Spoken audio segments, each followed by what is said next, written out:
Hi everyone. Am I audible and visible? If I'm audible and visible, can I see a thumbs up, Hi please? everyone.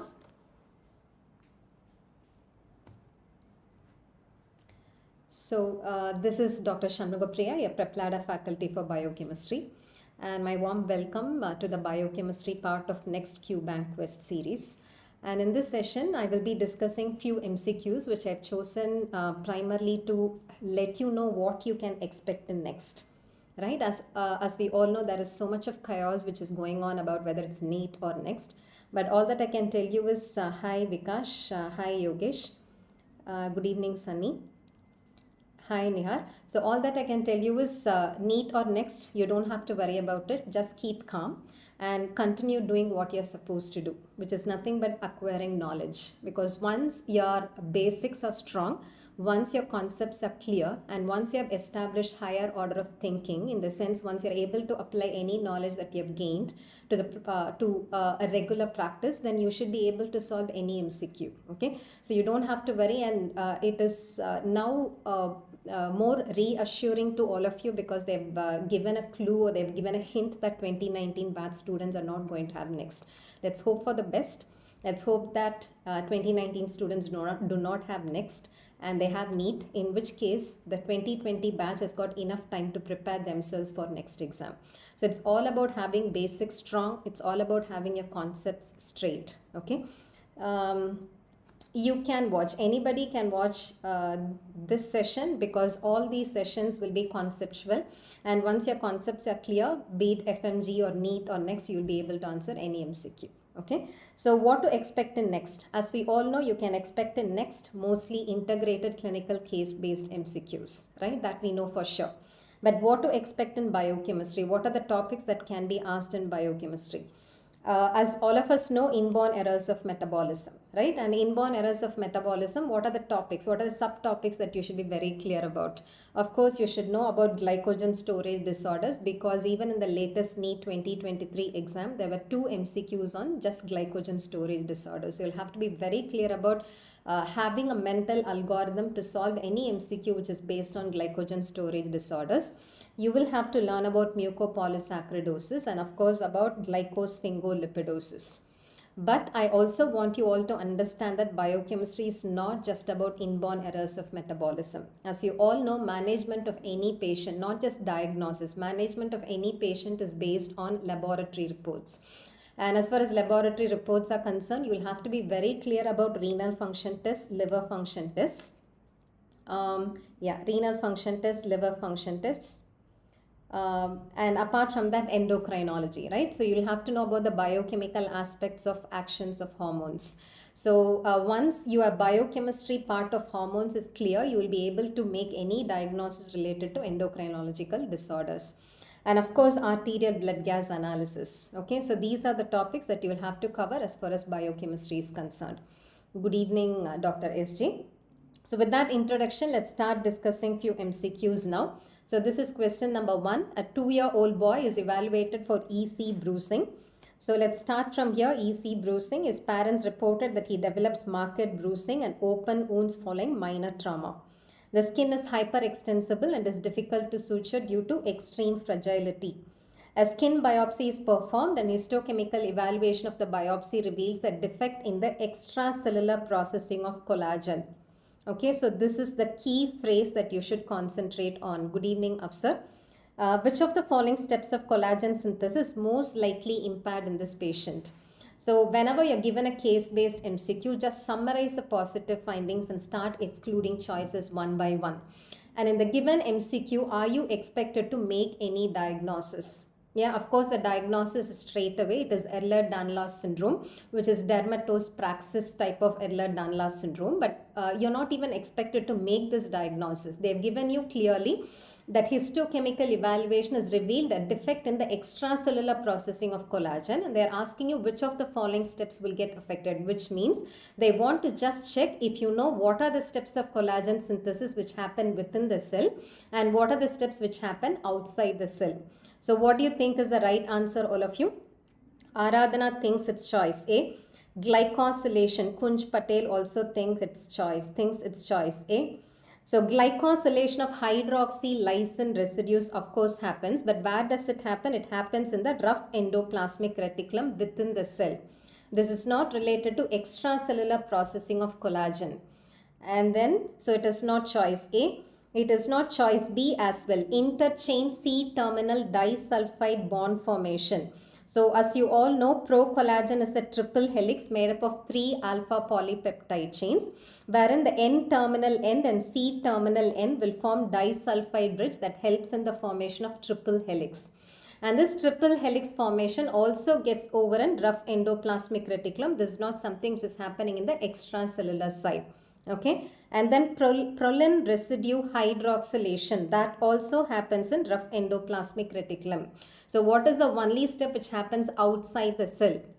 It is N-terminal propeptide removal. Good evening, Medico. So what is the right answer, all of you? The right answer here is choice C. Okay, so the clue that is given to you is there is a defect of the extracellular processing of collagen. So for you to be able to answer such questions and for you to be very clear about steps in collagen synthesis, I'm going to first give you an introduction to structure of collagen, and then I will be telling you about the steps involved, okay, using an image, a simple image which will not confuse you in any point, okay. So what is collagen? Collagen has got multiple tropocollagens. So this is called as tropocollagen. So multiple tropocollagens have self-assembled with each other in a quarter staggered appearance. What do you mean by quarter staggered appearance? 3/4 of every tropocollagen will align with the next one. Okay, not just this, this is the major reason for the increased tensile strength of collagen. But apart from that, what is the major reason for increased tensile strength? It is the cross linkages, right? The cross linkages which are formed between tropocollagen, and that is nothing but aldimine cross linkages. And if you're asking me what is one tropocollagen, every tropocollagen is a triple helix made up of alpha polypeptide chain. So these are the individual alpha polypeptide chains. And what is a single alpha polypeptide chain? It has around 1000 amino acids, and each of these polypeptide chains are made up of repetitive units of glycine XY. So which is the most abundant? So which is the most abundant amino acid of collagen? It is glycine. And here X and Y will be proline or lysine. And some of these proline and lysine residues undergo hydroxylation. This hydroxylation is done by prolyl hydroxylase and lysyl hydroxylase. And this is being frequently asked. They ask you which vitamin is necessary as a coenzyme for these two enzymes. It is vitamin C. So all of you have in mind vitamin C is necessary for hydroxylases like prolyl hydroxylase and lysyl hydroxylase. Not just hydroxylation, this proline and lysine residues also undergo glycosylation. Okay, so these are the facts that you need to know as far as structure of collagen is concerned. Okay, now about synthesis of collagen, I have chosen a simple image of a cell so that you understand what happens where. So if you take every alpha polypeptide chain, all these being proteins, they have their own genes, right? So where do you have your genes? Genes are present in the chromosome, which is present in the nucleus. And these genes on transcription give rise to mRNAs. These mRNAs come out of the nucleus and they reach the cytoplasm. Once they reach the cytoplasm, as you all know, ribosomes will start reading these mRNAs from 5' end to 3' end, and a polypeptide chain starts growing. And this polypeptide chain is called as the pre-pro-alpha polypeptide chain, which guides the ribosome to get attached to endoplasmic reticulum, forming rough endoplasmic reticulum. So initially protein synthesis is initiated by, it can be a simple one-liner. Protein synthesis initiated by, I've seen many students answering it as rough endoplasmic reticulum. Please take it from me. All protein synthesis will be initiated by a free ribosome. Then this ribosome guides the mRNA to get attached to endoplasmic reticulum, forming rough endoplasmic reticulum. So where are these polypeptide chains now growing? They're all growing into the vesicles of endoplasmic reticulum. That is when hydroxylation happens. So all of you tell me, where does hydroxylation of proline and lysine residues happen? It happens within endoplasmic reticulum. That is done with the help of vitamin C. Not only hydroxylation, additional glycosylation also happen. Glucose addition, galactose addition. All these happen in endoplasmic reticulum. Additionally, there is one more change which happens in endoplasmic reticulum. After these polypeptide chains get synthesized, they get oriented in a triple helical fashion. And how do they form this triple helix? By the N-terminal and C-terminal polypeptide chains forming disulfide bridges. So where does triple helix formation happen? Also happens in endoplasmic reticulum. Till now, it is called as procollagen. Then this procollagen leaves the endoplasmic reticulum and it reaches the Golgi complex. And then it transits through this Golgi complex and it comes out of the cell in the extracellular matrix. So what happens in the extracellular matrix? This additional N-terminal end and C-terminal end will be removed.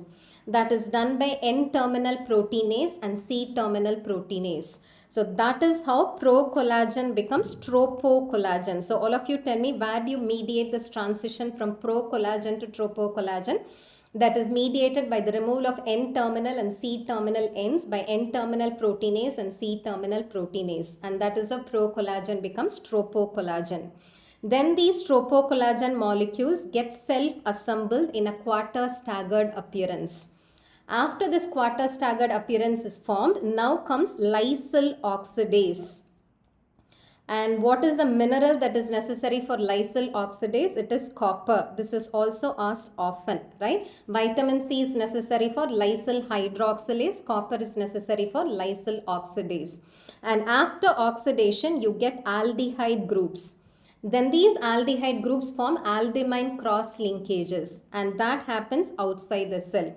So to summarize, all of you tell me, what are the steps which happen within the cell and what are the steps which happen outside the cell? Within the cell in endoplasmic reticulum, what are the modifications that happen? First modification is hydroxylation. Second modification is glycosylation. Third modification is formation of a triple helix. What do you call that triple helix as? That is called as procollagen. So these are the three steps which happen in rough endoplasmic reticulum. What are the steps which happen in extracellular matrix? Only in extracellular matrix, what happens? Procollagen becomes tropocollagen by N-terminal proteinase and C-terminal proteinase removing the N-terminal end and C-terminal end. Procollagen becomes tropocollagen. After tropocollagen is formed, lysyl oxidase acts on it and that forms aldimine cross-linkage formation. So these modifications happen in the extracellular matrix. So do you have any doubts here? Okay, so it happens only in two places. One is rough endoplasmic reticulum, the other one in extracellular matrix. Okay, so now tell me the answer for this question. Because it's involved in the extracellular processing of collagen, the answer has to be N-terminal propeptide removal. Okay, clear? So that's all about collagen and defects of collagen synthesis. Good evening, Deepak. Good evening, Dr. Nab. Good evening, Medico. So this is a very interesting question. This is a clinical case, completely clinical case-based MCQ. I'm very sure all of you will be interested in this. A 56-year-old man, a known hypertensive, presented to his family doctor with loss of appetite, weight loss, generalized weakness and lethargy of 6 months duration. So hypertensive, right? So hi, Dr. Thanda. A blood sample was Pratishan Chauhan. So blood sample was taken for analysis. Okay. So I'm going to tell you all normal values. All of you are watching this session. Step number 1 for you to interpret any report is to know normal value. But of course, reference range has to be established by individual laboratories. But as a clinician, you should know a rough normal value. Okay, so whatever normal value that you're coming across, these are approximate normal values because every lab is expected to establish its reference intervals. Okay, so normal sodium value, can anybody tell me? Gorakhpur Ames. Hi Devish. So normal sodium value is 136 to 145 millimoles per liter. Normal potassium is 3.5 to 5 millimoles per liter. Normal bicarbonate, please memorize normal bicarbonate is 24 milliequivalents per liter. On either side you can have 3. So what is it? 21 to 27 milliequivalents per liter. Very good geeky medico. Very good all of you. Urea, all of us know, right? What is a normal urea value? 15 to 40 milligram per deciliter. Creatinine is 0.7 to 1.2 milligram per deciliter. Calcium value normal is 10. Just remember 10 as normal calcium value. So it is 9 to 11 milligram per deciliter. All of you please remember this is a total calcium. Ionized calcium will be half of it. Okay, so total calcium normal is 10. On either side it's 1. So it's 9 to 11 milligram per deciliter. Phosphate is 2.5 to 4.5 milligram per deciliter. Albumin we all know 3.5 to 5 grams per deciliter. I hope all of you are memorizing it here. Okay, so please don't wait for a good time to memorize. So when you're watching these sessions, please memorize it. Okay, so alkaline phosphatase, what is a normal value? It is 50 to 150 international units per liter. Okay, so have you memorized all these values? Yeah. Now I'm not going to directly interpret all these values. I want you to look at the choices. If you look at the choices, do you see that all these values are related only to calcium and phosphate? Right? 125 dihydroxycholecalciferol is vitamin D, parathormone, elevation of ALP, calcimimetic drugs. So all these are related to calcium and phosphate. So let's not worry about all the other values. Okay. Of course, you see that urea value is elevated, right? And creatinine value is very high, which means the person is suffering from, and this is of 6 months duration. So this is a patient who's suffering from chronic kidney disease. Okay, and if you look at calcium values and phosphate values, what do you see here? Do you see that calcium value is low? Yeah, low calcium and high phosphate level. Yeah, what you observe here is low calcium, high phosphate level and marginal elevation of alkaline phosphatase. So can we try to understand what are the effects of chronic kidney disease on calcium and phosphate balance? As you all know, in any patient of chronic kidney disease, what you expect is hyperphosphatemia. Reason is kidney is supposed to filter phosphate. So when kidneys fail, there is going to be hyperphosphatemia. And what do you think about calcium values in chronic kidney disease? They present with hypocalcemia. Why do they present with hypocalcemia? Because chronic kidney disease, kidneys do not only fail in the filtering function, they also fail in their endocrine functions. And one of the endocrine functions of kidney is that it is supposed to have 1-alpha hydroxylase activity, which is supposed to convert 25 hydroxycholecalciferol to 125 dihydroxycholecalciferol. So in chronic kidney disease, there will be low 125 dihydroxycholecalciferol or low vitamin D, and that causes hypocalcemia. So what are the two effects that you have understood? There is going to be hyperphosphatemia and hypocalcemia. Hypocalcemia because of low 125 dihydroxycholecalciferol. Now can you tell me what is the effect of these two changes on parathormone secretion? Both hypocalcemia and hyperphosphatemia in a feedback mechanism would stimulate parathyroid gland to release parathormone. So this causes secondary hyperparathyroidism. So I want you to tell me what are the functions of parathormone. Yeah, because as I said, everything has to be learned in a conceptual manner. Don't just memorize. If somebody tells you hypocalcemia will cause secondary hyperparathyroidism, you should ask yourself, why should it cause secondary hyperparathyroidism, right? For that, you will have to know what are the actions of parathormone. Only when you know this, you will be able to answer the question which I showed you, right? So parathormone has got receptors in two tissues. One is bone, the other one is kidney. So can anybody tell me what is the role of parathormone on bone? I know all of you know that parathormone causes bone resorption. But interestingly, parathormone is not just a demineralizing hormone of the bone. Parathormone is a remodeling hormone of the bone. And to mediate remodeling, it stimulates both osteoclasts and osteoblasts. Is it not interesting to know? Yeah, parathormone stimulates not only osteoclast causing bone resorption, it's a remodeling hormone of the bone, stimulates both osteoclast and osteoblast. With a little predilection towards activating osteoclast, and that is what you observe as bone resorption in any hyperparathyroidism states.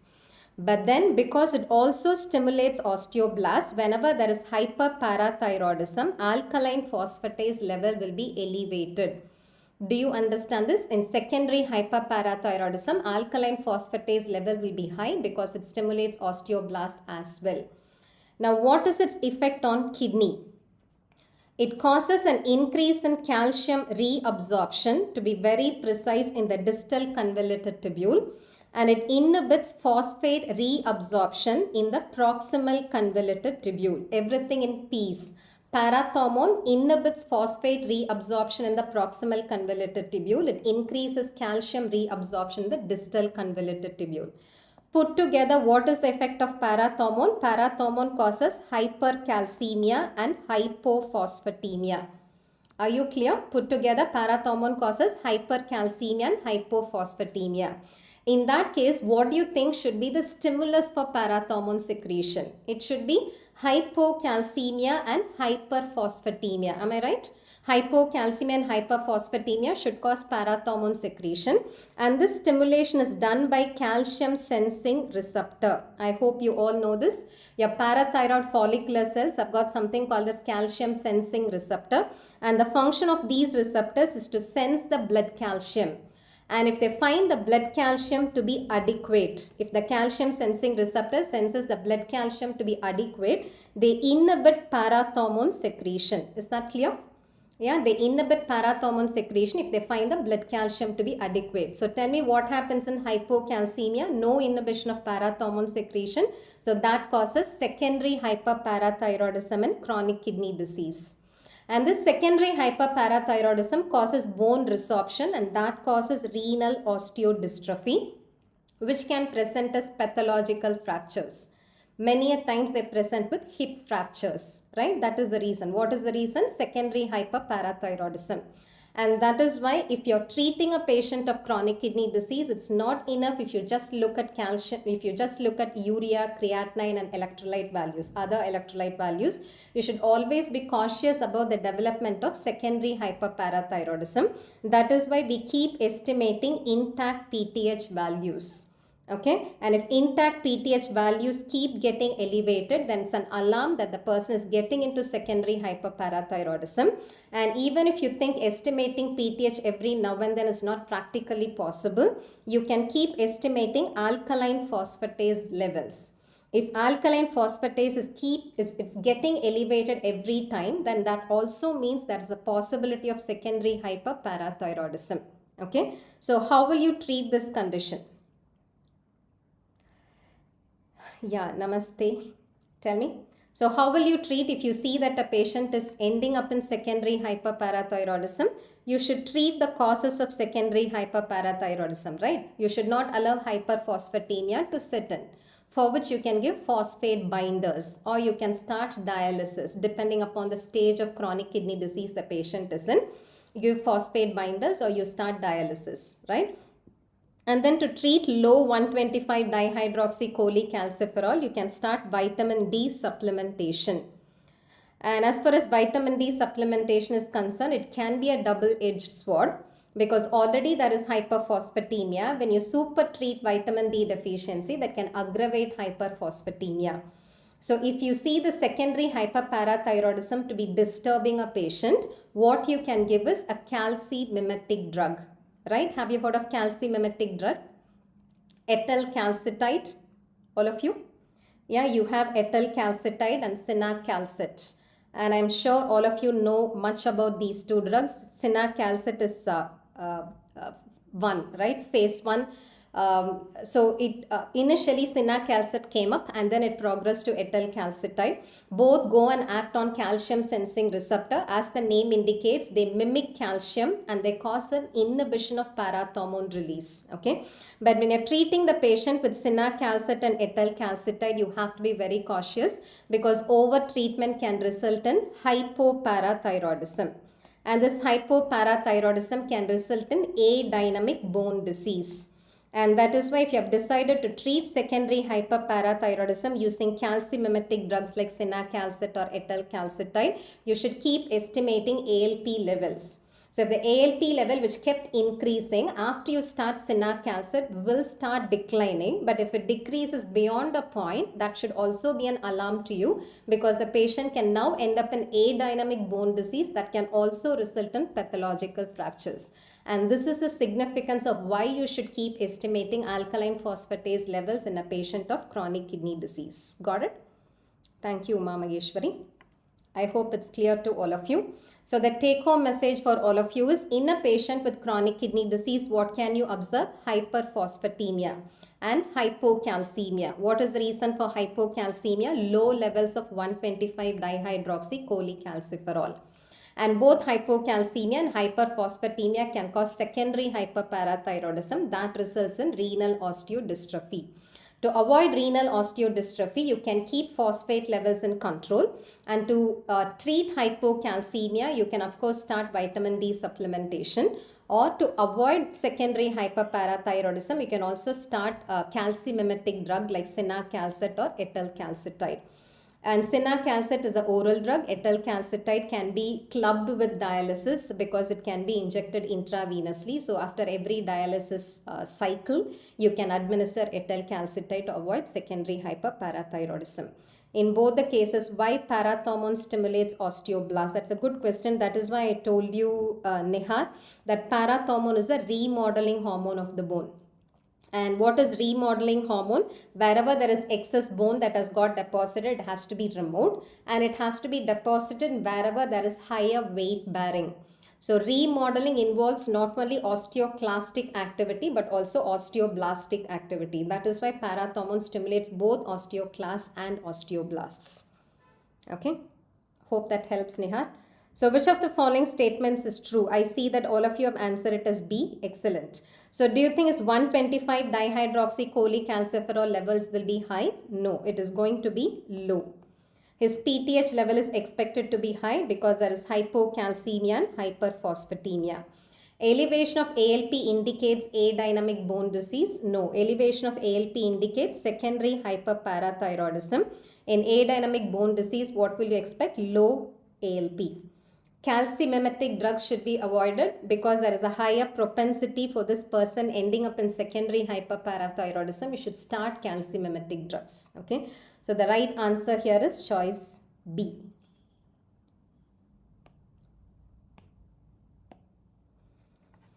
So this is the third question for all of you. I'll wait for you to answer. A 25-year-old male opted for a master health checkup. His liver function test values are shown below. So let me tell you normal values for your benefit. Yeah, so bilirubin, total bilirubin value, repeated analysis, it's 1.3 milligram per deciliter. So total bilirubin value is expected to be less than 0.8 milligram per deciliter. Normal values 0.2 to 0.8 milligram per deciliter. More than 2 milligram per deciliter, there will be clinical jaundice. And between 1 and 2 milligram per deciliter, there will be subclinical jaundice. Okay, so normal values only till 0.8. So here you see an elevation. And then direct bilirubin. What is a normal direct bilirubin? It is 0 to 0.2 milligram per deciliter. So for all of you, those are interested to know this, please understand. We estimate direct bilirubin, we estimate total bilirubin, and we calculate indirect bilirubin by subtracting it. Is that clear? So total bilirubin is elevated, normal bilirubin is normal. What is a normal alanine transaminase level? ALT level normally is less than 55 international units per liter. Normal AST is less than 40 international units per liter. Can anybody tell me what is a normal alkaline phosphatase? Even in the previous question I was telling you, for those who are adults in the sense more than 18 years of age, the normal value is 50 to 150 international units per liter. So why am I specifying the age? Younger age, there will be more osteoblastic activity and ALP level can be higher than this. So for normal adults, it is 50 to 150 international units per liter. Gamma GT, yeah, gamma glutamyl transferase, normal values 5 to 40 international units per liter. Albumin, we all know, 3.5 to 5 grams per deciliter. And LDH, 140 to 280 international units per liter. Okay, so these are the normal values. Okay, so if I ask you to interpret it, what is the only finding here? Do you see that everything else is normal? All these values are normal, and the only finding is an elevation of total bilirubin. And if conjugated bilirubin is normal and total bilirubin is elevated, it means which bilirubin component is high in this patient? It is unconjugated hyperbilirubinemia. So if you ask me to interpret this report, I would interpret it as mild unconjugated hyperbilirubinemia. Do you understand this? Okay. Now, based on this, can you start excluding choices? Please start excluding choices. The first choice that I would exclude is obstructive jaundice. Okay, Vikash Raj is right. Many of you have answered it right. I see that Pallav has answered it as obstructive jaundice. Pallav, this is not obstructive jaundice because whenever there is an obstruction in the biliary tract, it means conjugation is already over. So which bilirubin will overflow from bile into circulation? It is conjugated bile pigment. In obstructive jaundice, which bile pigment level will be elevated? It's conjugated hyperbilirubinemia. So I'm going to exclude choice B. And unconjugated hyperbilirubinemia, Medico has answered it as hemolysis. Of course, in hemolysis, there will be unconjugated hyperbilirubinemia. But what do you think about LDH values in hemolysis? It will be elevated because LDH is an intracellular enzyme of RBCs. But here, because LDH value is normal, what can be excluded? You can exclude hemolysis. Got it, Medico? Yeah, so I've excluded choice A, choice B. Now I have Crigler-Najjar syndrome type 1 and Gilbert syndrome. I'm going to straight away exclude Crigler-Najjar syndrome type 1, though it is a cause of congenital unconjugated hyperbilirubinemia, but this condition is severe, right?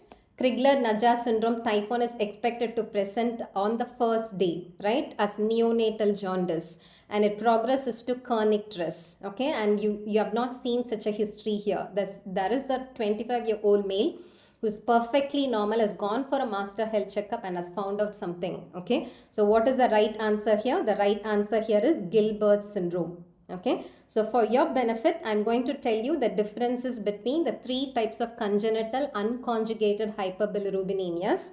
Number one is Gilbert syndrome, number 2 is Crigler-Najjar syndrome type 1, and number 3 is Crigler-Najjar syndrome type 2.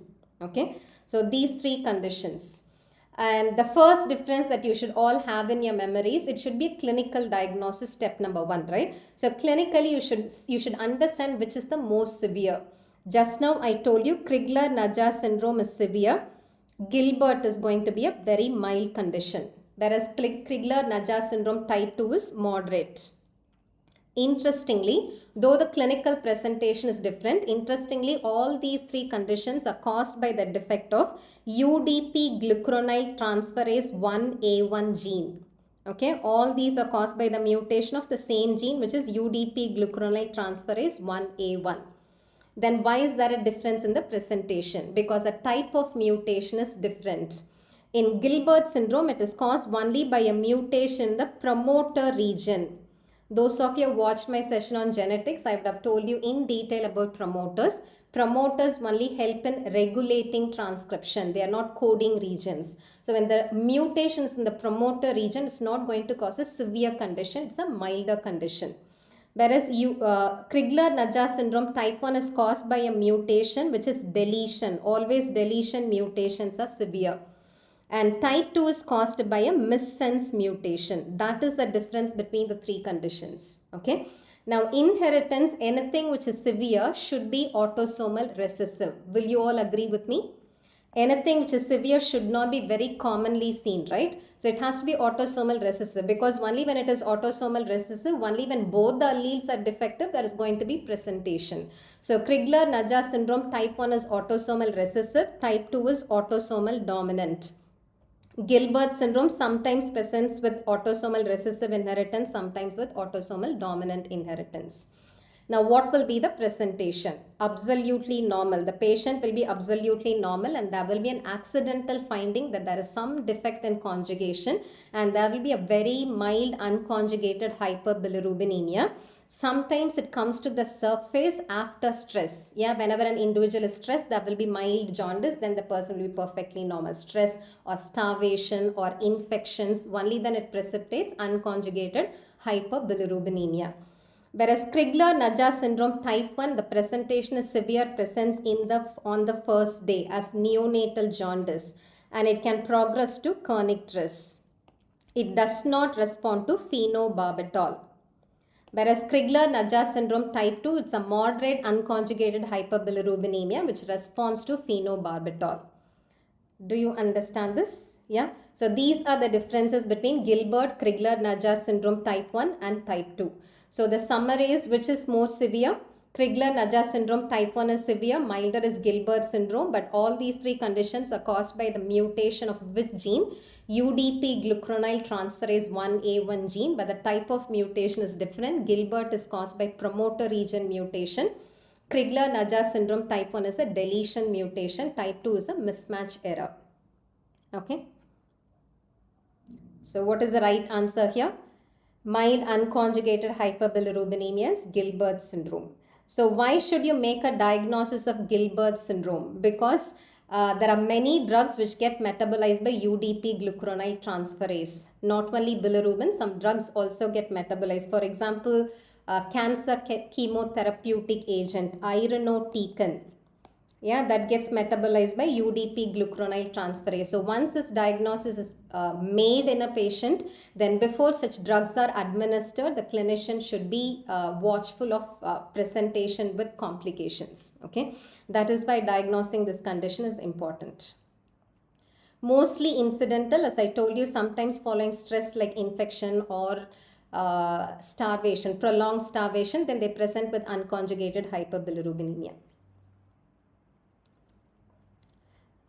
I'm happy that's clear now, Tamalika Das. Good evening, Medicine Wala. So this is the next question. A 13-year-old man came to the emergency department because of severe back pain.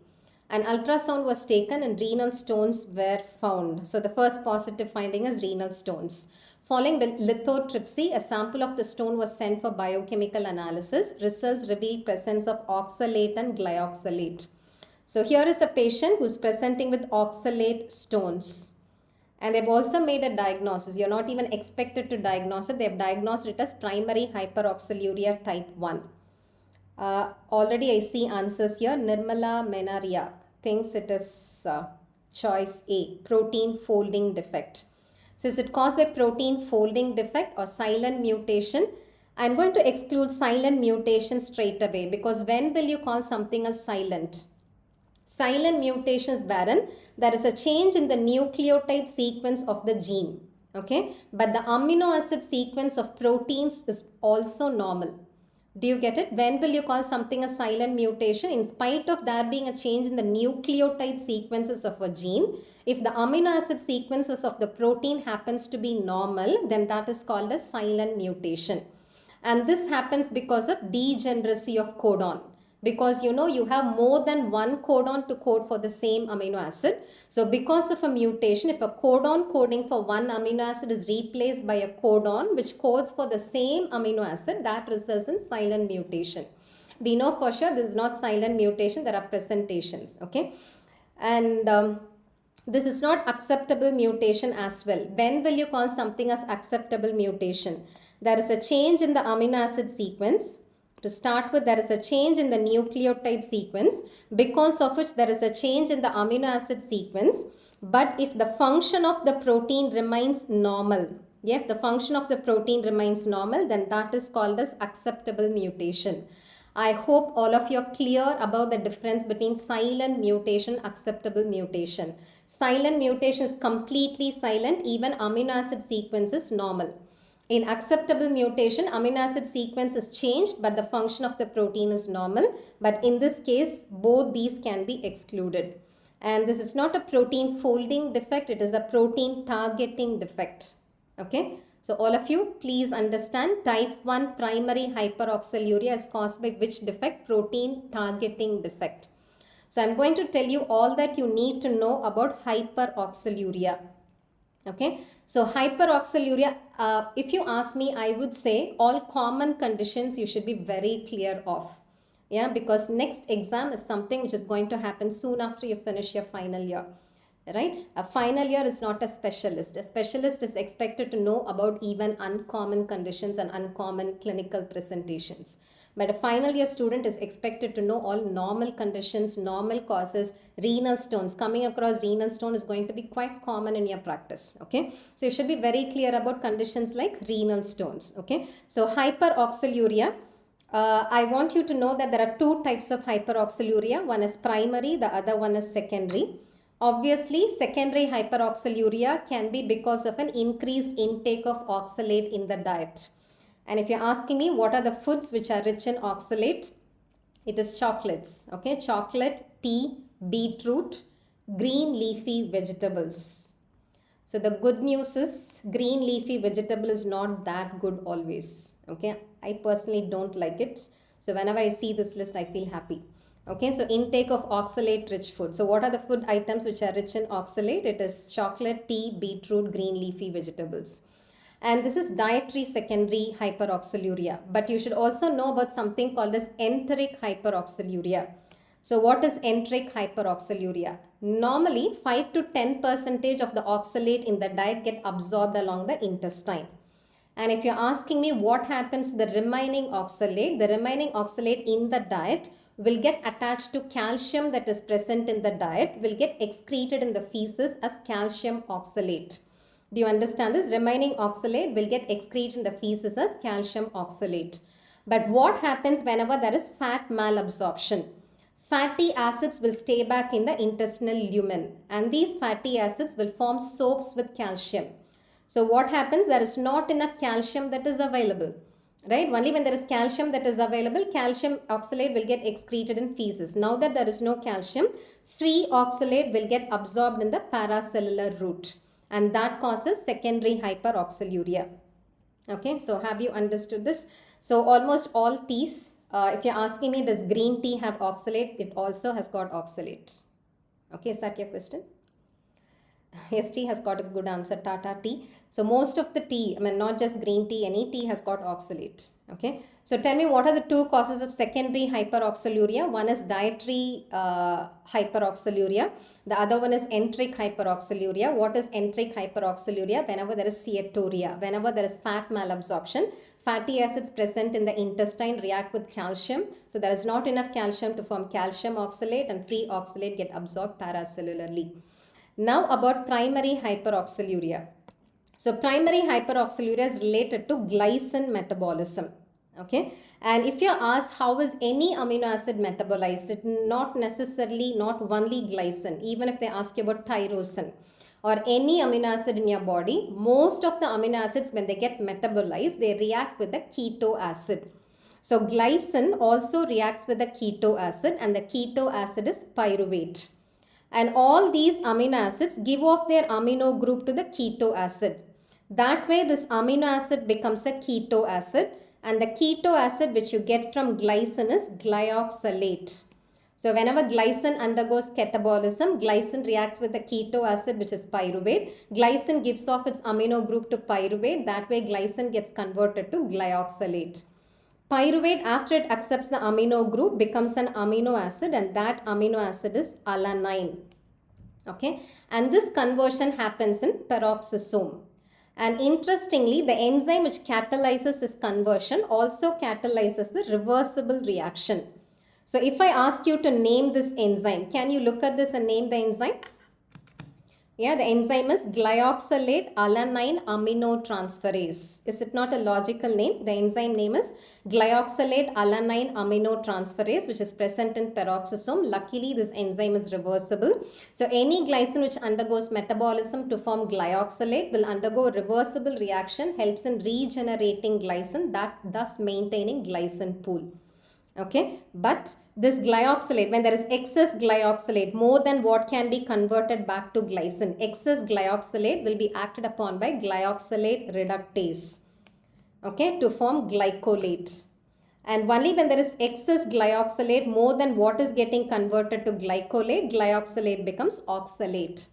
Do you understand this? So oxalate is a byproduct of glycine metabolism. Not always oxalate is formed, because most of the glycine that is metabolized comes back as glycine, or glyoxylate becomes glycolate, gets excreted in urine.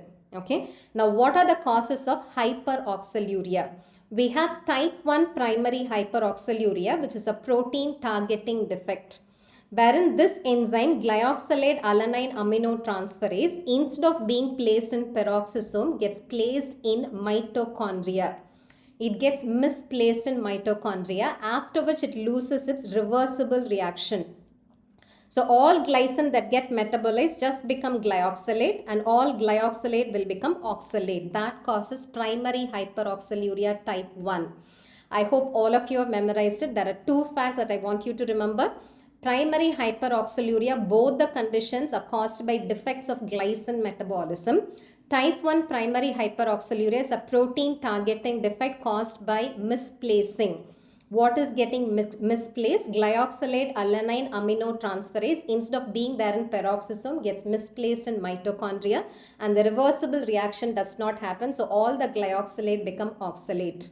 Now, what is type 2 hyperoxaluria due to? That is because of the defect of glyoxylate reductase. Even in this case, what happens? All the accumulated glyoxylate will become oxalate. Is that clear? So that's about primary hyperoxaluria type 1 and type 2. Type 1 is caused by which defect? Protein targeting defect.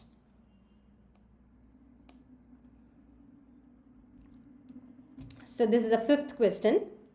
A 7-month-old boy is brought to the physician because of a 2-month history of feeding difficulty.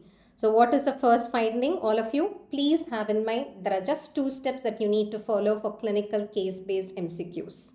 Okay, step number 1, summarizing positive findings. Step number 2, exclude choices. Do not jump to a conclusion immediately, just exclude choices. Okay, so in the given history, the first positive finding here is feeding difficulty.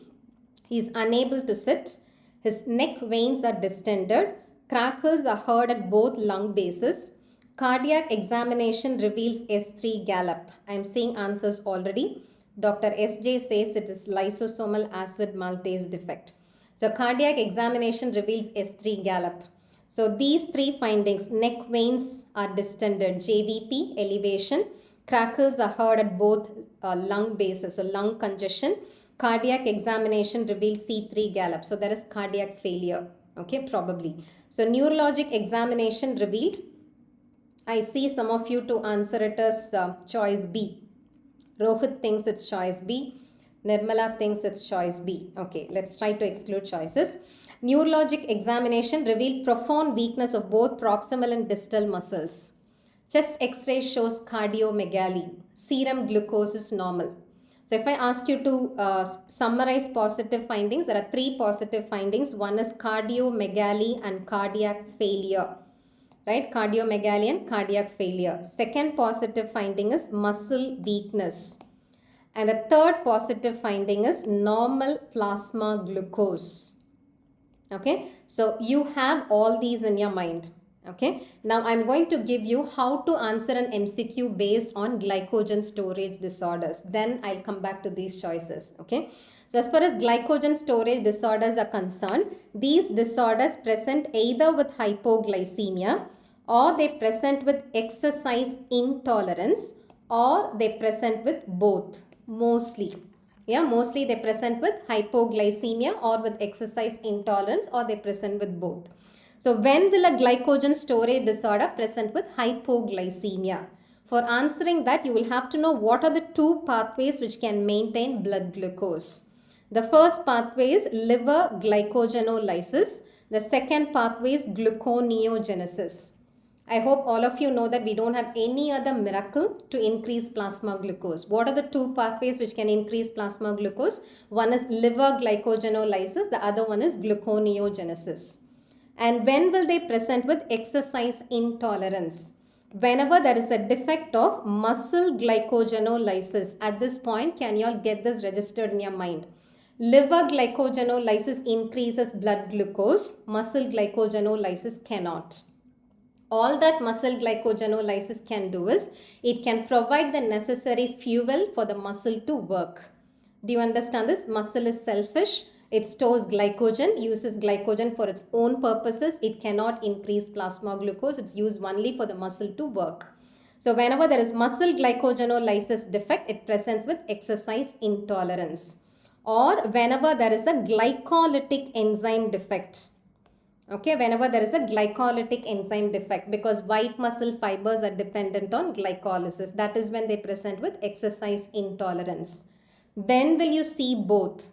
When any of these pathways converge at one point, and if that point gets affected, then that is going to present with hypoglycemia and exercise intolerance. So have you understood the summary? Yeah, when will there be hypoglycemia? When there is a defect of either liver glycogenolysis or gluconeogenesis. When will there be exercise intolerance? Whenever there is a defect of muscle glycogenolysis or a glycolytic enzyme defect. When there is a combination of any of these pathways together, then there will be presentation of both hypoglycemia and exercise intolerance. Okay. Now with that background, let's start looking at these choices. Do you think this can be muscle glycogen phosphorylase defect? Muscle glycogen phosphorylase defect, M for M. What is that condition called as? That is called as McArdle's disease. And when muscle glycogenolysis is defective, will it affect blood glucose? No. So what do you think about blood glucose in this condition? There will be normal glucose, as I told you in this case. Okay, and when muscle glycogenolysis is defective, there is going to be exercise intolerance. Skeletal muscle gets affected, so exercise intolerance. But will you expect cardiomegaly or cardiomyopathy? There is no reason, there is no explanation for McArdle's disease to present with cardiomegaly or cardiomyopathy. And because this has got a presentation of cardiomegaly, I am excluding muscle glycogen phosphorylase. Is that clear? So choice A is excluded. Can it be choice B or acyl-CoA dehydrogenase? Who can tell me which pathway is it related to? Acyl-CoA dehydrogenase, which pathway is it related to? As far as biochemistry and physiology are concerned, you don't have to hunt for the meaning for any of the phrases. Yeah, just split the term and analyze, you'll understand it. Acyl-CoA is nothing but fatty acid. Dehydrogenation is nothing but oxidation. So acyl-CoA dehydrogenase is an enzyme of which pathway? Acyl-CoA dehydrogenase is an enzyme of fatty acid oxidation. Okay. Now tell me, will it affect blood glucose? Whenever there is fatty acid oxidation defect, is it going to present with hypoglycemia? It is going to present with hypoglycemia because fatty acid oxidation is necessary for gluconeogenesis to happen. Okay, because what is gluconeogenesis? It's a process by which you synthesize new glucose. It's an anabolic pathway. It needs energy. From where does gluconeogenesis get this energy? It gets this energy from fatty acid oxidation. So all of you please remember this. Whenever there is a defect of fatty acid oxidation, gluconeogenesis does not get the necessary energy. Without gluconeogenesis, there will be hypoglycemia. So all fatty acid oxidation defects will present with hypoglycemia. And do you think it can be choice B, all of you? Do you think it can be choice B? No, because they have told you serum glucose value is normal in this condition. Right? And that is why this is not choice B, this is not choice A. Okay. Now, can it be D-branching enzyme defect? D-branching enzyme defect is called as Cory's disease. Yeah, C followed by D. Cory's disease is caused by the defect of which enzyme? D-branching enzyme. And D-branching enzyme is an enzyme of glycogenolysis. And this is an enzyme that is common to both liver glycogenolysis and muscle glycogenolysis. So in Cory's disease or in D-branching enzyme defect, when both liver glycogenolysis and muscle glycogenolysis are defective, what do you expect? Liver glycogenolysis defect will cause hypoglycemia. And muscle glycogenolysis defect will cause exercise intolerance and muscle weakness. And do you think this can be a D-branching enzyme defect? No, because what have they stated? Serum glucose value is normal. And that is why I'm going to exclude choice D or D-branching enzyme defect. So what am I left with? I am left with lysosomal acid maltase defect. So what are the facts that you need to know about this defect? Acid maltase is otherwise called as alpha glucosidase. And acid maltase or alpha glucosidase is a lysosomal enzyme. And the defect of this enzyme causes Pompey's disease. Okay, let me give you a clue to remember this. Pompey, which is the pump of your body? Pompey, which is the pump of your body? Heart. So in Pompey's disease, which organ gets affected? Heart gets affected. What will be the presentation? Cardiomegaly and cardiomyopathy, sometimes cardiac failure. So what are the facts that you need to know about Pompe's disease? Can you all answer? Pompe's disease is caused by, it's actually type 2 glycogen storage disorder. I've explained about this in detail in both the regular PrepLadder video as well as in the rapid revision videos. Okay, so Pompe's disease is type 2 glycogen storage disorder, which is caused by the defect of acid maltase or alpha glucosidase. And what is the function of this enzyme as far as glycogen metabolism is concerned? 2% of glycogen in muscle.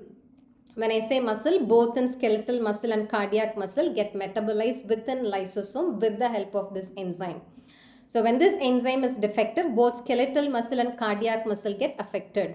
When cardiac muscle gets affected, what will it present as? It presents as cardiomegaly, cardiomyopathy, cardiac failure. When skeletal muscle gets affected, it will present as hypotonia. Okay, so one of the causes of floppy baby is Pompe's disease. What do you mean by floppy baby? Yeah, if you lift the infant by holding the arms, if you're lifting the infant by holding the arms, there will be head control. But when there is hypotonia, the head falls behind. That is one sign of hypotonia. Or if you are lifting the infant by the belly, you know that all 4 limbs will go up like a parachute reflex, right? And if that is not observed, if all 4 limbs are hanging down, that again means there is hypotonia. So what will it present as? It presents as cardiomegaly, cardiomyopathy, cardiac failure. It is hypotonia and it is one of the causes of floppy baby. And initially it presents as feeding difficulties and breathing difficulties because breathing is done by diaphragm, which is again a muscle. So it presents as failure to thrive, respiratory distress. Got it? And luckily there is enzyme replacement therapy for Pompe's disease. So can you tell me what is beta glucosidase defect? Alpha glucosidase defect is Pompe's disease. Beta glucosidase defect is Gaucher's disease. And for both alpha glucosidase defect and beta glucosidase defect, we have enzyme replacement therapy. And this is the only glycogen storage disorder, which is also a lysosomal storage disorder. Death happens close to 2 years if it's infantile type. There are many types of Pompe's disease. Infantile type of Pompe's disease, death happens to 2 years, close to 2 years. But luckily there is enzyme replacement therapy. Okay. So whenever you see cardiomegaly, cardiomyopathy, cardiac failure with hypotonia, skeletal muscle and cardiac muscle getting affected, floppy baby, then what will you think of? Which is the pump? Heart. If heart gets affected, it is Pompe's disease caused by the defect of acid maltase or alpha glucosidase. Okay. So this is question number 6. This is an INI-CET May 2023 MCQ. Okay, they did not give this history. I wanted you to just understand that there is not going to be much of a change when it, be it NEET or NExT. Yeah, just the framing of the question will be different. The same question was asked in INI-CET as severe vomiting can lead to all of the following except, or severe vomiting can lead to which of the following. But if it's NExT, they're going to ask it as integrated clinical case-based MCQ, wherein they can give you a juicy history like this. A 52-year-old woman dined out. She relished a dish of mushroom. She then presented with severe vomiting. Which of the following abnormalities are expected? So it's an INI-CET question. More than one right answer is expected. So can you tell me what are the findings? B, hypochloremia. Anything else? Only B, or can you find multiple choices here? C, anything else? B, C, and A. Okay, severe vomiting can lead to A, B, and C. Let me tell you why B first, because most of you answered it as B. Vomiting, hydrochloric acid comes out. Every time the acid gets secreted, the person is going to keep losing chloride. So that results in hypochloremia. And whenever there is vomiting, not just vomiting, any form of fluid loss, any form of fluid loss, when there is decrease in the intravascular volume, what will happen to JG apparatus? Because there is a decrease in the afferent arteriolar pressure, JG apparatus gets stimulated. And JG cells release renin. Renin produces aldosterone 2, right? Renin ultimately produces aldosterone that produces angiotensin 2. Right? What does aldosterone cause? Aldosterone causes No, renin produces angiotensin 2, which causes aldosterone secretion. And what does aldosterone cause? Aldosterone causes sodium and water reabsorption. And reciprocally, it causes potassium and H plus secretion. And when there is H plus secretion, which is the acid-base abnormality that you observe here? H plus secretion will cause metabolic alkalosis. So I want all of you to understand that metabolic alkalosis and vomiting is not just because the person is vomiting out an acid. What is the cause of metabolic alkalosis and vomiting? That is dehydration, renal afferent arteriolar pressure decreases, JG apparatus gets stimulated, that causes secondary hyperaldosteronism. Aldosterone causes H plus secretion. Aldosterone also causes potassium secretion, that is why there is hypokalemia. Do you understand this? So what are the answers that you can expect here? It presents with hypochloremia, metabolic alkalosis as well as hypokalemia. Okay. So this is the 7th question. This I would say is very interesting because you will be able to understand so many conditions here. A 25-year-old male, I want you to observe this closely. A 25-year-old male presents with an episode of pancreatitis. His cholesterol is 190 milligram per deciliter. Tell me, what is a normal serum cholesterol? Less than 200 milligram per deciliter is normal. So this is a patient with normal serum cholesterol. Triglyceride level is 1180 milligram per deciliter. Normal triglyceride concentration is less than 150 milligram per deciliter. Here there is a massive elevation of triglyceride. His post-heparinase lipoprotein lipase activity is low. On mixing study, the lipoprotein lipase activity normalizes. So summarize positive findings. A 25-year-old male is presenting with hypertriglyceridemia, isolated hypertriglyceridemia. There is an episode of pancreatitis. His post-heparinase lipoprotein lipase activity is low. On mixing study, what do they mean by mixing study?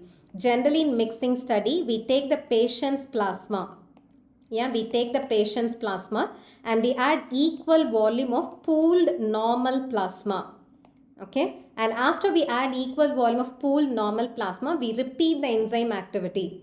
If now the enzyme activity is normal, can you see that on mixing study, lipoprotein lipase activity normalizes? It means adding normal plasma will treat this condition. Okay, with that background, read the choices. Which of the following is true about this condition? Bikash Raj says it's D. Mithu Kumar says it's C. Okay, I've given you few points, right? What did I tell you? This patient's lipoprotein lipase activity is low, but when you mix normal plasma, the activity normalizes. Now look at these choices. Will he respond to fresh frozen plasma administration? If in vitro adding pooled normal plasma helps, then in vivo when you administer fresh frozen plasma, that should help the patient. Do you understand this? So this patient will respond to fresh frozen plasma administration. Do you all understand this? So answer to this question is choice A. Is it a defect of lipoprotein lipase? Had it been a defect of lipoprotein lipase, even after you mix a pooled normal plasma, it should not normalize. So it is not a defect of lipoprotein lipase, it's a defect of ApoC2. It's not a defect of C3, it's a defect of ApoC2. So B is wrong, C is wrong. Is it an autosomal dominant condition? It is an autosomal recessive condition. So the answer is choice A. He will respond to fresh frozen plasma administration. So I'm going to use this MCQ to help you understand about Fredrickson's classification of hyperlipoproteinemias. I'm going to explain, Nihar. You watch this. I've just given you an introduction. I will take another 5 minutes for you to understand all that I've told you so far. Okay. So hyperlipoproteinemias, how many types do we have? Totally we have 6 types. What are the 6 types? Type 1, 2A, 2B, 3, 4 and 5. Okay. Though we have 6 types, what I'm going to do is, I'm going to classify these 6 types into 3 categories. The first category presents with only an elevation of cholesterol. The second category presents with only an elevation of triglyceride. The third category presents with an elevation of both. Why am I classifying it this way? Because the presentation would differ based on this. If it's a patient who is presenting with only an elevation of cholesterol, then the patient would present with tendon xanthomas and accelerated atherosclerosis. So repeat it along with me. What are the two findings when there is an elevation of only cholesterol? They present with tendon xanthomas and accelerated atherosclerosis. For those of you who want to know what are tendon xanthomas, these are small eruptive lesions which are present along the line of attachment of tendons. For example, along the knuckles or along the ankles. Can you see that here? Yeah, so what are tendon xanthomas? These are small eruptive lesions which are present along the line of attachment of tendons. They are present along the knuckles or they are present along the ankles. So if you see tendon xanthomas, it means there is an elevation of cholesterol. They are prone to develop accelerated atherosclerosis. Whereas if it's a patient where there is only an elevation of triglyceride, you won't see tendon xanthomas. What will you see? You will see eruptive xanthomas. Okay, you see eruptive xanthomas. They present with recurrent pancreatitis. On examination, you find lipemia retinalis. So when there is an elevation of triglyceride, they don't present with accelerated atherosclerosis. They present with eruptive xanthomas, recurrent pancreatitis. If you're asking me why recurrent pancreatitis and hypertriglyceridemia, because excess triglyceride in the blood will make the plasma milky. How many of you have seen lipemic plasma? Lipemic plasma will not be straw colored, it will be milky. And that makes the blood circulation very turbid and viscous. So this viscous circulation goes and clogs small capillaries of pancreas, and that is why they present with recurrent pancreatitis. On examination, you'll find lipemia retinalis, wherein retinal blood vessels will not look red, they will look white. Okay, so these are the findings of hypertriglyceridemias. Whereas if you see an elevation of both cholesterol and triglyceride, you will see a combination of both these features. Now, what are eruptive xanthomas? I showed you a picture of tendon xanthomas. Eruptive xanthomas are even tinier than tendon xanthomas, and these eruptive xanthomas are present along the extensor surfaces of your limbs. Do you see these tiny lesions? These are eruptive xanthomas which indicate that the patient might have an elevation of triglyceride. Okay, so that's about classification of hyperlipoproteinemias. Now, which hyperlipoproteinemia presents with an elevation of only cholesterol? Only cholesterol is elevated in type 2A. And that is why type 2A is otherwise called as familial hypercholesterolemia. Don't you think it's a logical name? When only cholesterol is elevated, what will you call type 2A is familial hypercholesterolemia. And this is caused by the defect of either LDL receptor. Yeah, it is caused by the defect of LDL receptor. So can you think and tell me what is expected when LDL receptor is defective? LDL will not be cleared off from the circulation. LDL stays back in the circulation. And because LDL carries cholesterol, there will be an elevation of cholesterol. And that is why it causes familial hypercholesterolemia. And this type 2A or familial hypercholesterolemia is an autosomal dominant condition. Okay. Now, what are the conditions which present with an elevation of triglyceride? Type 1, type 4 and type 5. Isolated elevation of triglyceride is seen in type 1, type 4 and type 5. To remember this, 1 plus 3 is 4, right? 1 plus 3 is 4, 3 is tri. So, hypertriglyceridemia is seen in type 1, type 4 and type 5. So, what are the mixed conditions left out? What is left out? Type 1 is hypertriglyceridemia, type 2A is hypercholesterolemia. So, type 2B is a mixed condition. Type 3 is also mixed condition. So, 2B and 3 are mixed conditions. So, have you memorized this list? Yeah, only an elevation of cholesterol is seen in type 2A. Only an elevation of triglyceride is seen in type 1, 4 and 5. Elevation of both cholesterol and triglyceride are seen in type 2B and type 3. Okay. So, now for you to answer the question, I am going to tell you about type 1 hyperlipoproteinemia. Which is the first lipoprotein you always learn about? We always learn about chylomicron first. So what is type 1 hyperlipoproteinemia? It is otherwise called as familial chylomicronemia syndrome. And this familial chylomicronemia syndrome is caused by the defect of either ApoC2 or lipoprotein lipase. So why should a defect of ApoC2 or lipoprotein lipase cause familial chylomicronemia syndrome? Because when chylomicron is first formed in the intestine, I hope you all remember that chylomicron carries dietary triacylglycerol from intestine to extrahepatic tissues. So when chylomicron is first formed in the intestine and when it's released into the circulation, this chylomicron will have few apoproteins. One apoprotein is ApoB48. Please memorize it. What is apoprotein present in chylomicron? It is ApoB48. Very good, Nirmala. But apart from ApoB48, they also have ApoC2 and ApoE. And what is the function of ApoC2 of chylomicron? It should activate lipoprotein lipase. Where is lipoprotein lipase present?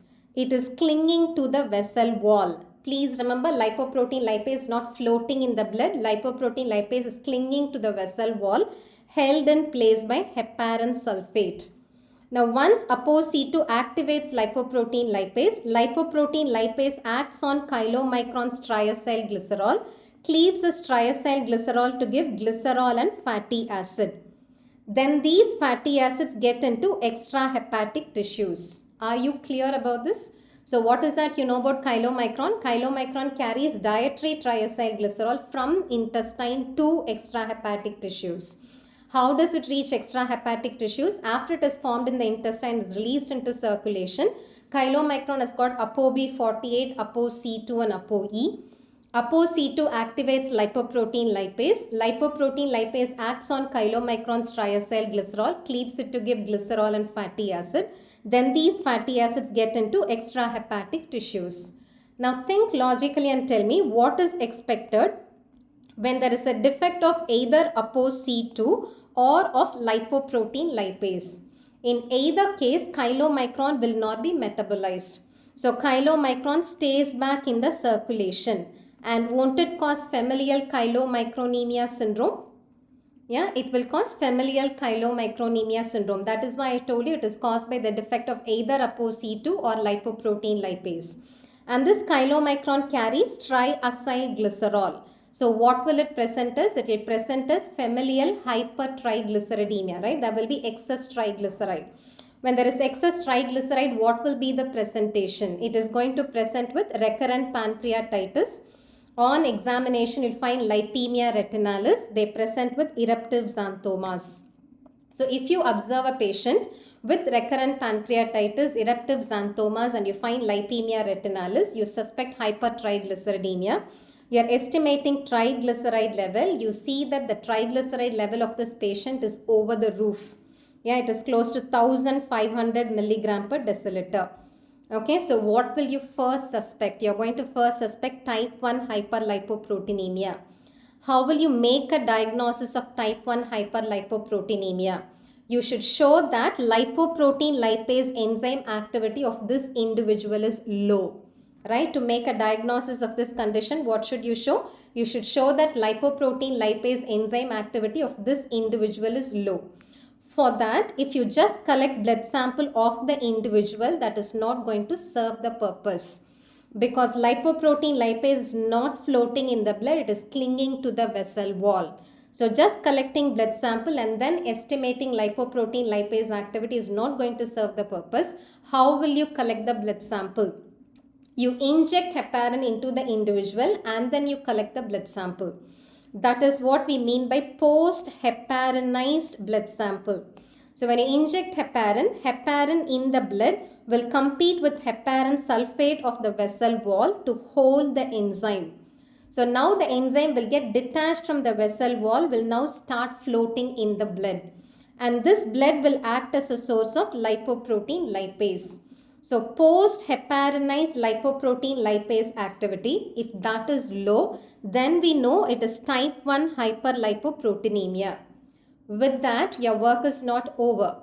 Yeah, because you should find out, yes, it is type 1 hyperlipoproteinemia, but is it because of lipoprotein lipase defect or is it because of ApoC2 defect?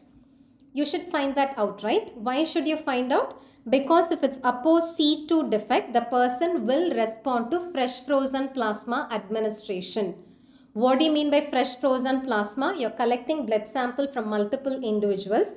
You're allowing the plasma to get separated. You pool the plasma, right? So or you collect blood sample from a single individual. You allow the plasma to get separated. You're freezing it, right? So will that plasma act as a source of lipoprotein lipase? That plasma will have only chylomicron. Chylomicron will have only ApoC2. So only when it is ApoC2 defect, the individual will respond to fresh frozen plasma administration. And if you're asking me, is it that serious? Yes, type 1 hyperlipoproteinemia can be serious because when there is high level of lipemia, when the blood circulation is so turbid, it will go and clog all capillaries. So I have seen a patient, personally I've seen a patient who presented with an episode of pancreatitis. As and when we were treating the patient for that episode of pancreatitis, again another episode stuck. Okay, all because of turbid plasma, which means immediately you have to bring down the triglyceride level, for which what should you start? You should start fresh frozen plasma if it is ApoC2 defect. Whereas if it's lipoprotein lipase defect, do you think fresh frozen plasma administration will help? No. And that is why whenever you make a diagnosis of type 1 hyperlipoproteinemia, what are you supposed to do? Yeah, what are you supposed to do? You're supposed to find out whether it is ApoC2 defect or is it lipoprotein lipase defect. So how will you find that out? By doing mixing study. So what do we do in mixing study? In mixing study, we add equal volume of the patient's post-heparinized plasma and pooled normal plasma. Pooled normal plasma will act as a source of ApoC2. So we mix this and then we repeat lipoprotein lipase activity. After mixing, if lipoprotein lipase activity normalizes, it means so long there had been a deficiency of ApoC2, which you have supplemented by adding pooled normal plasma. So if it normalizes now, then what is your diagnosis? It is ApoC2 defect. Even after mixing study, if it does not normalize, then what is your finding? It is lipoprotein lipase defect. What is the advantage if it's ApoC2 defect? The person will respond to fresh frozen plasma administration. Got it? Yeah, so tell me the answer. Because after mixing study, lipoprotein lipase activity normalizes, what is your inference? Your inference is he will respond to. Why LPL does not respond to fresh frozen plasma? Because I told you, Dr. SJ, fresh frozen plasma cannot act as a source of lipoprotein lipase. How do you think fresh frozen plasma is collected? Blood sample is just collected, plasma is separated, that is stored. Just collecting blood sample will not act as a source of lipoprotein lipase because your lipoprotein lipase is clinging to the vessel wall. It is not floating in the blood. Do you understand that? Yeah, so what is the right answer here? You will respond to fresh frozen plasma administration. It is not a defect of lipoprotein lipase, it's a defect of ApoC2. It's not an autosomal dominant condition, it's an autosomal recessive condition. Okay. So are you all ready to go ahead and solve one more MCQ? If it's lipoprotein lipase defect, it's very severe and you have to bring down the triglyceride level immediately, then dialysis is done. So this is the next MCQ. Interpret, Yogesh says is ready. So interpret the following venous blood gas report and identify a probable cause after considering spot urine values. So you're given spot urine values and these are the blood values. Okay. So before we start interpreting, can you tell me normal values? What is a normal pH? Normal pH is 7.36 to 7.44. And what is a normal PCO2? Normal PCO2, you take off the 7. What is your answer? 36 to 44 millimeters of mercury. What is the normal bicarbonate? I told you in the previous question also, normal bicarbonate is 24 plus or minus 3. So it is 21 to 27 milliequivalents per liter. And for you to answer any ABG or venous blood gas analysis report based MCQ, you should look at these three values. Okay, if pH is less than 7.36, you know it is acidosis. If pH is more than 7.44, you know it is alkalosis. But please remember, normal pH does not exclude an acid-base disorder, because normal pH is a feature whenever there is a mixed acid-base disorders. For example, if there is a patient who is presenting with metabolic acidosis with metabolic alkalosis. Okay, give me an example for metabolic acidosis. It can be diabetic ketoacidosis. Example for metabolic alkalosis, vomiting. So similar to a history which I showed you previously, a 55-year-old woman goes out, dines out, ends up in vomiting. And what if the patient was already a diabetic individual? This GI infection can add stress, and stress can cause diabetic ketoacidosis. So vomiting causes metabolic alkalosis, diabetic ketoacidosis can cause metabolic acidosis. In this case, pH can be normal, but that does not mean the person is in normal acid-base homeostasis. So before you exclude any acid-base disorder just because the pH is normal, look at PCO2 and bicarbonate. Okay, so can you do that now? So look at PCO2. PCO2 is 23.7 millimeters of mercury. I said the normal value is 36 to 44. Here PCO2 is low. Okay. Look at bicarbonate. You are given two values, and for both the values the prefix is C. C tells you that's a calculated value, and I want you to understand that in all your ABG analysis, they have electrodes only to measure pH, to measure oxygen, and to measure carbon dioxide. Do you understand this? All your ABG analyzers have an electrode to measure pH, one electrode to measure oxygen, one electrode to measure carbon dioxide. And the bicarbonate value that you see in the ABG analyzer is only a calculated value, which is calculated based on Henderson-Hasselbalch equation, based on pH and based on carbon dioxide. Okay, that is why the prefix C. And for any of the calculations or for any of the interpretation, do not choose the standard value, choose the other one. Okay, so bicarbonate value here is 17.5 millimoles per liter, which is low. So here is a patient with normal pH, low PCO2 and low bicarbonate. So can you tell me what are the possibilities? Low PCO2 can be because of respiratory alkalosis. Am I right? Low PCO2, if the person hyperventilates, washes away carbon dioxide, no carbon dioxide, that causes respiratory alkalosis. And in respiratory alkalosis, what is the compensation? Compensation is always parallel. If the primary defect is a low PCO2, compensation will be a low bicarbonate. So this one possibility. So what is the first possibility? The first possibility is that this patient has got respiratory alkalosis with metabolic compensation. Or what if this is the primary defect? Low bicarbonate is the primary defect. If bicarbonate is low, then that is metabolic acidosis. Right? If low bicarbonate is the disease, then that can be metabolic acidosis with respiratory compensation.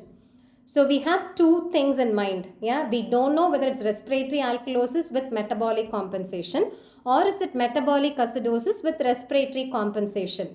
Had the pH been abnormal, suppose this is the case with pH is 7.48.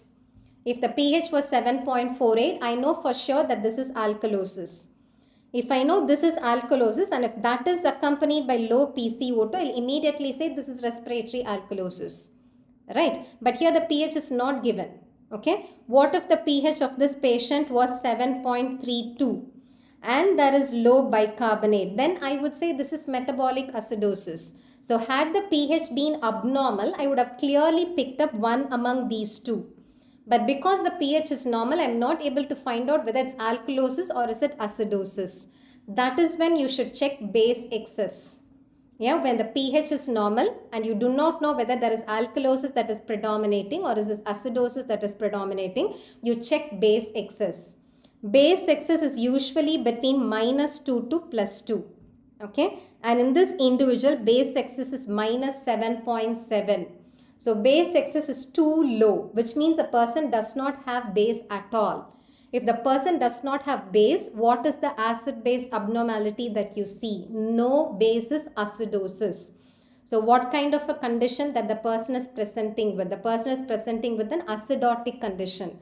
So between the two, what is the probability? The probability is it is metabolic acidosis with respiratory compensation. Are you clear? So now do you understand the significance of base excess? When will you check base excess? If the pH happens to be normal and you want to find out what is a primary acid-base disorder, is it an acidotic condition or an alkalotic condition, look at base excess. If it is much less than -2, it is acidosis. If it's much more than +2, it is alkalosis. In this condition, it is acidosis. So we know it is metabolic acidosis with respiratory compensation. And based on this, can you exclude any of these choices? Can you tell me what does diarrhea present as? Yeah, diarrhea. I said vomiting presents us. Can anybody answer that in the chat box? Can anybody answer that in the chat box? Vomiting causes metabolic alkalosis. But diarrhea, there is mucus loss. Mucus is rich in bicarbonate. When you lose bicarbonate, it causes acidosis. So what does diarrhea cause? Diarrhea causes normal anion gap metabolic acidosis. Are you clear? Vomiting causes metabolic alkalosis. Diarrhea causes normal anion gap metabolic acidosis. For you to understand why is it normal anion gap, please watch my rapid revision video on PrepLadder. Yeah, I've explained in detail about anion gap. Okay. Now what does distal and proximal renal tubular acidosis present as? Both these also present as normal anion gap metabolic acidosis. Whereas lactic acidosis will present as high anion gap metabolic acidosis. Are you clear? Have you memorized it? For now, memorize it. And then go back and watch my rapid revision video to understand why normal anion gap and why high anion gap. So the take home message for all of you is lactic acidosis will present as high anion gap metabolic acidosis, whereas diarrhea, distal renal tubular acidosis and proximal renal tubular acidosis, all these present as normal anion gap metabolic acidosis. So to find out which of these is true, I'm going to calculate anion gap. So what is the formula for anion gap? Usually explain about the formula for anion gap. For want of time, I'm skipping that. So formula for anion gap is sodium minus within brackets chloride and bicarbonate. And what is the sodium value here? 138. What is the chloride value here? Chloride value here is 109. And bicarbonate value, I said do not check ECF. No, do not check standard value. It is 17.5. So 138 minus 126.5. What is it? It is normal anion gap. Do you see that here? It is because normally it is 12 plus or minus 2. So here it is normal anion gap metabolic acidosis. So is there any condition that you can exclude here? Just because it's normal anion gap metabolic acidosis, I've excluded lactic acidosis. Okay, I've excluded lactic acidosis. Now, how will I find out whether it is gastrointestinal loss of bicarbonate or is it renal loss of bicarbonate? Okay, in both the conditions, it's going to be normal anion gap metabolic acidosis. So, to find out whether it is GI loss or urinary loss, simple clue is look at serum potassium. Okay, don't you all know that in renal tubular acidosis, you expect hypokalemia? And what do you observe here? Potassium value is low. If it's diarrhea, that should have been hyperkalemia. In this case, it is hypokalemia. So what have you excluded? You have excluded diarrhea. You are left with distal renal tubular acidosis and proximal renal tubular acidosis. I have excluded diarrhea. I have excluded lactic acidosis. So how will you differentiate these two conditions? Simple. Look at spot urine pH. Okay, so what is distal renal tubular acidosis? Distal convoluted tubule is bestowed with the responsibility of acidifying urine. And only when DCT fails to acidify urine, there is metabolic acidosis. Do you understand this? When DCT fails to secrete hydrogen ion into urine, hydrogen ion accumulates in the blood causing renal tubular acidosis. If H plus is not getting secreted into renal tubule, what do you think about urinary pH? Urinary pH will be more than 6. Do you see that here? urinary pH is more than 6, which means there is a defect in the acidification of urine. And defect in the acidification of urine is distal renal tubular acidosis or classical renal tubular acidosis. So what is the right answer here? The right answer here is choice B. Okay, this is how you should play around with the various values that are provided to you to find out what probably is the cause. Okay, so generally the mental algorithm that you need to follow to find out what is the cause of acid-base abnormalities, you first check pH. Okay, then you look at bicarbonate and PCO2 to find out what is the primary acid-base disorder. Do you get it? First check pH. Then look at bicarbonate and PCO2 to find out what is the primary acid-base disorder. If the pH is low, we know it is acidosis. If it is acidosis and if that is accompanied by low bicarbonate, it means it is metabolic acidosis. If low pH is accompanied by high PCO2, carbon dioxide has accumulated for some reason. Carbon dioxide being a source of an acid has caused acidosis. So that is respiratory acidosis. It's very simple. Okay. What if pH is high? Again, you look at bicarbonate and PCO2. High pH can be caused by high bicarbonate or low PCO2. If it's because of high bicarbonate, we know it is metabolic alkalosis. If it's because of low PCO2, it is respiratory alkalosis. So this way, finding out a primary acid-base disorder will be very simple if pH is abnormal. But what if pH is normal and bicarbonate and PCO2 values are abnormal? In that case, check base excess. If base excess is much less than -2, it is acidosis. If it's much more than +2, it is alkalosis. Then follow the same history. In acidosis, if it's low bicarbonate, it's metabolic acidosis. High PCO2 is respiratory acidosis. Okay. Okay, so that is how you find out the primary acid-base disorder. And if it is metabolic acidosis, please listen to this.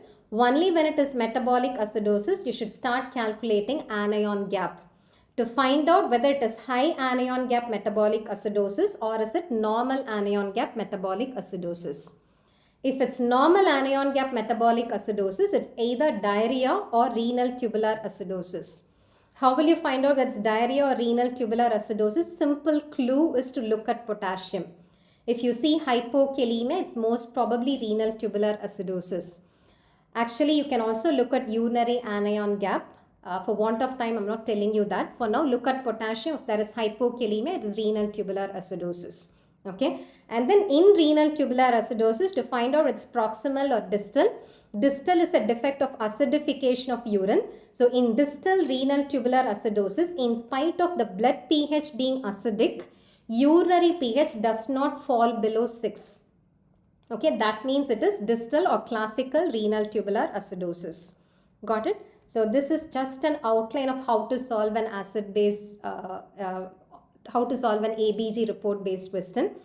But I have explained everything in detail. Probably in another YouTube session, I'll help you understand the mental algorithm. Okay. So that's all for today.